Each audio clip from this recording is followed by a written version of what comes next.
When I asked Adam why he made a family card for his parents, he laughed and said, "They're my family, so they should have one, right?" Got a problem with that. Then he added, "If you knew who helped you when you were alone, you wouldn't talk like this, would you?" His confident tone surprised me. Was Adam always like this?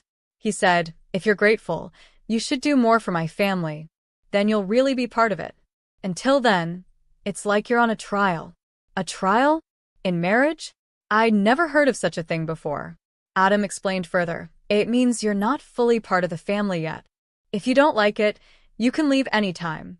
For now, our family is just the six of us." I was shocked. I didn't even know what to say. So, I canceled our shared credit cards and moved out immediately. Hi, I'm Christina Perry, and I'm 31 years old. I draw pictures for a living as a freelance artist working from home. Before this, I used to work at a big advertising company, but I started freelancing about 4 years ago, right after I got married. My parents passed away in a car accident when I was little, so I was raised by my grandparents.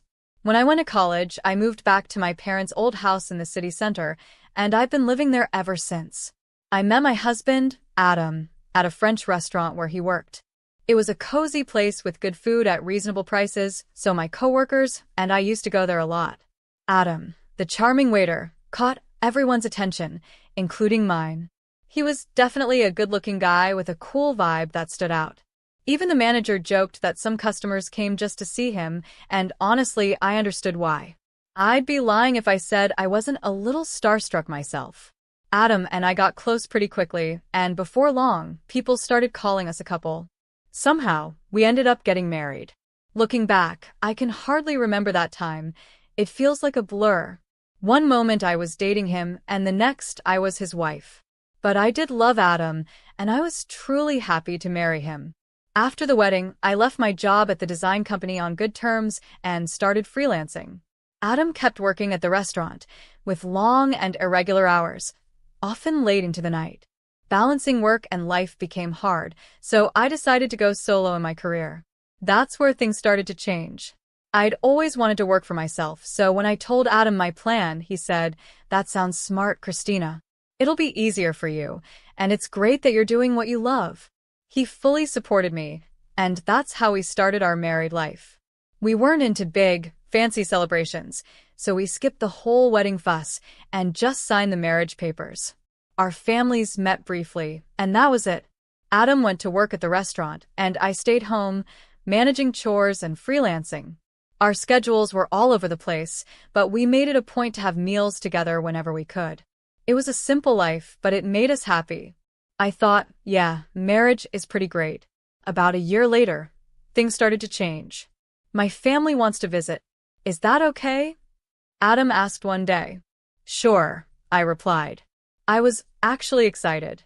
I'd only met Adam's family briefly before, so I thought this would be a great chance to bond with them. Losing my parents when I was young made me admire the idea of a big family, and Adam's family seemed close-knit. But when they arrived, 5 of them, I was completely caught off guard. "Which room is mine?" his sister asked the moment she stepped inside. She's 35, 2 years older than both Adam and me, and works at a local store. Her bluntness surprised me, because she didn't seem this way when we first met. Adam's 23-year-old sister came too, but she stayed quiet, barely saying a word, just like when I met her before. Following their lead, I showed them to the guest room, and I gave Adam's parents my old room, the only one with a Japanese-style setup. I thought it would suit them best. Once everyone settled in, Adam's older sister suddenly said, "Well, since we're all living together now, you better start treating our family right." I was confused. What did she mean by that? When I looked at Adam, hoping he'd explain, he just laughed in a way I'd never heard before. "They gave up their place and moved in here without telling you," he finally said. "Sorry, but our family home had to be vacated quickly, and they had nowhere else to go." I couldn't believe it. Why hadn't Adam told me? I thought they were just visiting for a day or two, not moving in permanently. From the moment they moved in, his family made no effort to adjust or contribute. They expected me to do everything, cleaning, cooking, managing the house, while they sat around and did nothing. They said whatever they wanted, without caring how it made me feel. Even worse, They didn't try to find jobs or look for their own place. Whenever I brought up the topic of work, they just ignored me or gave vague answers. I got another shock when Adam's sister said, "Oh, I quit that awful job at the supermarket." I thought she had a full-time job, but it turned out she was only working part-time. She admitted she hadn't kept a steady job since high school. Adam's parents were no different. They also quit their part-time jobs before moving in. As for his younger sister, she didn't have a job at all. She claimed to be a student, but that wasn't true. When I asked why she didn't work, she said, "Why should I? I'm part of a well-off family now." Confused, I asked who she meant by well-off. Her response left me speechless. "You, obviously," Adam's sister said with a smirk. "You got a big settlement and insurance payout after your parents' accident, and you don't even have a mortgage on this house. You can live comfortably without working." I felt cornered. When Adam came home, I told him what had happened, hoping he'd understand. But instead, he exploded. "Everyone's exhausted after being forced out of their home. Give them some time to recover. Or, do you want to kick my family out, Christina?" His anger stunned me into silence. Then, just as quickly, his tone softened. "I'm sorry for yelling," he said. "It's been a tough day for me too. Can you please try to be more understanding?" Looking back, I realize Adam was good at manipulating situations by mixing anger with kindness. But at the time, I didn't see it. I agreed to put up with things a little longer. Over time, the situation with his family only got worse. They treated me like a servant, expecting me to handle all the housework. On top of that, they kept asking for money every time they went out. "We can't even look for jobs without some cash," they said. "It's only fair. But if we can't find work, we'll just keep staying here." Reluctantly, I gave them money. They claimed they used it while job hunting, but I doubted they even tried. When I thought about confronting them, I knew it would backfire. They'd blame me, and I'd end up arguing with the entire family for hours. Talking to Adam didn't help either. "They're frustrated about not finding jobs," he said. "Just bear with it a little longer. I'll talk to them." Adam's attempts to smooth things over didn't solve anything, but eventually, their money requests became less frequent. I guessed Adam had spoken to them, so I let it go. Still, the money I had already given them was never returned. Then, after about 3 months of putting up with everything, I noticed something strange. "Why is the credit card bill so high?" I wondered. Could it be unauthorized charges? I quickly checked the statement, and what I saw shocked me. I discovered that all the charges on the credit card were made using family credit cards. The purchases ranged from food and drinks to books, games, and even expensive designer bags and clothes. Each transaction had a number from 1 to 8, which meant 6 family credit cards had been issued. To my shock, these cards were under my name. Adam had issued them without telling me. I remembered him saying, "It seems like you'd handle this better, and it's easier to manage payments, right? Can I leave it to you?" I had agreed to manage the family finances, not realizing he'd use this as an excuse to issue multiple cards. Now I understood why his family had stopped asking for money. They were using the credit cards to pay for everything, and even withdrawing cash. When I confronted Adam, asking why he issued cards for his family without consulting me, he chuckled and said, "Well, you always complain when they say they're broke. What else could I do? And don't forget who supported you when you were alone. Can you really speak like that to the family of your benefactors?" His confident and dismissive tone stunned me. Was this really the Adam I married? "If you're truly grateful, you should do more for my family," he added. "Then I'll accept you as part of the family. Until then, think of this as your trial period." A trial period? In marriage? I'd never heard of such a thing. Adam went on, ignoring my silence. "This means you're not officially part of the family yet. If you're not okay with that, you can leave anytime. Right now, it's just the 5 of us in the family. You'll only belong once you prove yourself useful." That's when I realized Adam's true nature. It felt like the ground had been pulled out from under me. I was completely stunned and started thinking seriously about divorce. I couldn't help but wonder why I had married Adam in the first place. At first, I was attracted to him simply because of his looks. Like many other women, I was infatuated with his charm and appearance without really knowing him. I remembered the first time Adam approached me. It was at the restaurant where he worked. I had gone to the restroom, and when I came back, he said, "You seem different, Christina. Kind of mysterious." Sorry, I shouldn't say that to a customer. I was caught off guard but intrigued. I started paying more attention to him, and before I knew it, I was falling for his charm. Looking back now, it felt like it was all part of his strategy to win me over. I recalled a moment when a co-worker joked about me being a wealthy lady living alone in a condo. Not long after, Adam started chatting with me more often. Maybe he saw an opportunity. Maybe he was interested in my financial situation and the condo I owned. To be honest, Adam wasn't even my type. I preferred mature men who were calm and serious. Adam was more modern and, to put it bluntly, a bit shallow. Yet somehow, I ended up falling for him anyway. Now, it all felt like a huge mistake. I always found it strange how easily Adam could charm women. He was the typical handsome guy who knew how to say the right things to make someone like me, who is new to the working world and inexperienced with men, fall for him. Looking back, I felt frustrated and ashamed for falling into his trap and marrying him. I wanted to scream, break things, and let out all my anger, but I knew that wouldn't solve anything. Instead, I decided to play the long game and get my revenge. To do that, I had to endure this situation for a little longer. Just like Adam manipulated me, I planned to take control of the situation, including his family. The condo we lived in had been bought by my dad with a mortgage shortly after I was born. Back then, it wasn't expensive, but the area developed quickly. With a new shopping center nearby, the condo was now considered a luxury residence. My parents had hoped for more children, so they bought a spacious place.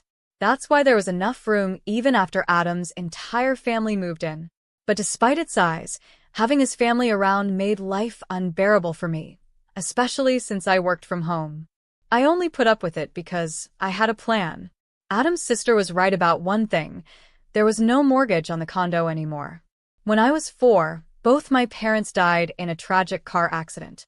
They were on their way back from my paternal grandfather's funeral when their car was hit by a speeding vehicle on the highway. I was supposed to go with them that day, but I stayed home because I had the flu and a high fever. My maternal grandparents came to take care of me at our condo, which is why I survived. The mortgage was paid off through credit life insurance after my parents passed, leaving me with just the property taxes and management fees to handle. When Adam saw how little the monthly costs were, he suggested something. "Since there's no mortgage, I'll contribute just a bit more than what you're paying for taxes and fees.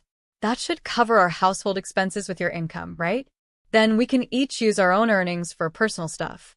"Sounds fair, doesn't it?" he said. At the time, I agreed. I thought he had a point, and I was hopeful that his contribution would ease some of my financial burden. Up until then, I had been paying for everything on my own. But looking back, I realized how naive I had been. Adam's plan wasn't to help. It was just another way to take advantage of me. I was blinded by my love for Adam and went along with everything he suggested without questioning it. Adam probably saw himself as the head of the household, the one supporting me, which is why he felt comfortable calling me a parasite. But the truth was very different. I was the one paying most of the bills: utilities, groceries, social outings, and entertainment. Now, with 6 extra people living in the house, managing everything on my income alone was becoming impossible. I wanted to escape this burden as soon as I could, but I pretended not to notice and kept enduring it, clenching my teeth. I watched Adam's family go on shopping sprees without a care, reminding myself that I'd get the last laugh. Finally, after 4 months of planning my escape, the time to act arrived. "I'm done. It's time to choose. It's either me or your family," I told Adam firmly, giving him an ultimatum. He looked shocked, but I didn't stop. "None of your family members do anything to help around the house. They dump all their chores on me, knowing I work from home. I'm not sitting around doing nothing, yet they treat me like a freeloader and insult me, claiming you're the one supporting me. I've had enough," I said, my voice shaking with anger. Adam smirked and replied coldly, "Then you should leave. Didn't I tell you before? You're not truly part of this family yet. Giving up now just proves you haven't earned your place." I stared at him in disbelief, pretending to be shocked. "What's surprising about this?" he said. If you can't tolerate my family, then you're the one who has to go. And since it's not my fault, I'll take this condo as alimony and claim half of your savings as part of the property settlement. At that moment, it all clicked. This had been his plan all along. That's why his family had been making my life miserable, trying to drive me out. I had suspected it before, but hearing him say it so plainly still hurt. This was the man I had once loved and married. But thanks to this revelation, I was finally sure about what I had to do. Fine, I said calmly. I'll divorce you. But let me make this clear. This condo belongs to me, and I'm not at fault here. Adam looked startled. What did you say? He asked. The reason for the divorce is your family moving in without my consent, and the way they've disrespected me, I said firmly. Adam seemed shocked by my refusal to accept his terms. He hadn't expected me to stand up for myself. Since we got married, I had always given in to Adam's demands. Thinking back on those moments made me angry. I had had enough. I can't stand another moment with you or your family, so I'll leave now. But you all better be ready to move out too, I told him firmly. Adam shouted, "This is ridiculous. This is our home, and we're not leaving. Ever heard of tenant rights? You can't just evict us from our own house." Ignoring his protests, I packed up and left the condo. I went to my grandparents' house for refuge and told them everything. They were shocked by what I had been through and scolded me for not coming to them sooner. With tears in their eyes, they hugged me tightly. "I'm so sorry, Grandma, Grandpa. I know I made you worry, but I'll be okay now," I said, forcing a smile through my own tears. The day after I left, Adam contacted me in a panic. "What's this about? What mail are you talking about?" he asked, referring to the certified letter I'd sent. I felt relieved that things were moving so quickly. I had already hired a lawyer to handle the divorce, and as soon as I told them I had left the condo, they started the legal process right away. "I'm not paying any alimony, and I'm not leaving the condo," Adam said confidently. But legally, he was obligated to pay, and he had no right to stay in the apartment. "What do you mean?" he continued. "The condo is jointly owned since we're married. If that's your stance, then compensate me for half its value to buy out my share," he demanded, making an absurd claim. I kept my cool and replied firmly, "If you have anything to say, communicate through my lawyer from now on." Then I ended the call. I figured Adam would call again, and as expected, he did the very next morning. "What's this all about?" he repeated, clearly lacking anything new to say. "What mail are you referring to? And why aren't the cards working? What did you do?" I calmly explained. "What I did was cancel the card. That card was in my name, and you were just an authorized user on the family account. Remember? Before leaving the condo, I had moved all the accounts linked to that card onto a new one and canceled the old card. Naturally, when I canceled mine, the family card stopped working too. I was the one covering all the expenses," I said. "Yes, you paid for the management fees and property taxes for the first 5 months, but that's it. It's not much, but if you prefer, I can deduct it from the alimony you owe," I added mockingly. Adam had no response. For the first time, I felt like I had the upper hand. I heard muffled shouting on the other end of the line.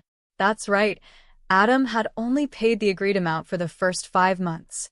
After that, he came up with excuses about work and other things to delay payment. Then he just stopped paying altogether. If he thought he was still contributing, it showed just how forgetful he was, but I didn't care anymore.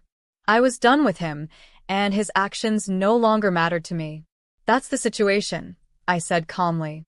"So, please reimburse your share of the living expenses I've been covering. I've kept detailed records of all household expenses, and I'll use them as evidence to split our finances fairly." "It's marital property," he argued. "Yes, I understand. Let's divide it properly," I agreed. Before hanging up, he reminded me not to forget about it. A few days later, Adam called again, asking the same question. I realized not only was he forgetful, but he also couldn't seem to come up with anything new to say. "What do you mean the shared property division is zero?" he demanded. "You must be swimming in money from your parents' insurance and alimony." "Ah, so that's what he and his family assumed," I calmly explained. "My savings from before the marriage aren't part of shared property. And since we didn't save anything during the marriage, the shared amount is naturally zero. If you think I'm lying, feel free to check with a lawyer. From now on, please communicate through my attorney. I won't talk to you directly anymore. Goodbye. I hung up, blocked his number, and felt a wave of relief. A month after I left, Adam and his family finally moved out of the condo. Not because they had a change of heart, but because they couldn't keep up their lifestyle without my money. Adam's income alone wasn't enough to support a family of 5 who had grown used to spending lavishly with my credit card. Tightening their belts wasn't an option for them. I had allowed them to use the card, knowing it would eventually lead to this outcome. When Adam's family ran out of money, they started demanding shopping funds from him. When he refused, they began stealing from his wallet. Even as he got angry, they blamed him for my leaving. To make things worse, the utilities, electricity, gas, and water were all disconnected. I had arranged for this since the condo was in my name, and I had no intention of returning. Adam tried to get the utilities restored, but since the accounts were under my name, only I could authorize it. Without electricity or water, the sweltering summer heat became unbearable. After weeks of struggling, Adam and his family had no choice but to leave. As they vacated, I couldn't help but feel a sense of closure. They had created their own downfall, and now I was finally free. I didn't know, and I didn't care anymore.